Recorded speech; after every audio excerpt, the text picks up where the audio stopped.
Your survival guide to tax day begins with rule number 1. The IRS will not be ignored. If you do not file your taxes on time, you're subject to a couple of different fees. Financial advisor Mike Foley says he gets why people wait until the last minute. In fact, in some cases, he encourages it. If you're a tax filer who needs to write the check this year and not getting a tax refund, it makes a lot of sense to hold off paying until today, April 15th, by 11:59 p.m.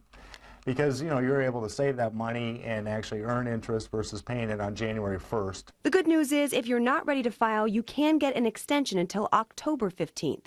But it's important to note the IRS says an extension is only extension to file, not an extension to pay. If you have filed and that refund is on its way or in the bank, Mike says take advantage of this season. Some spring cleaning of finances would be a great opportunity when you receive your tax refund. A few of his options: put it toward an emergency fund, 3 to 6 months worth of expenses.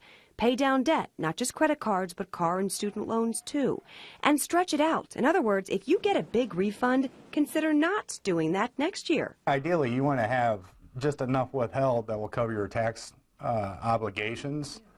And so, you're kind of giving your money to the IRS and you're not receiving any interest on it as well. One last piece of advice is nice to hear. Do a little bit of splurging, but then really focus on that long-term goal so that you are maximizing that tax refund to the best of its ability.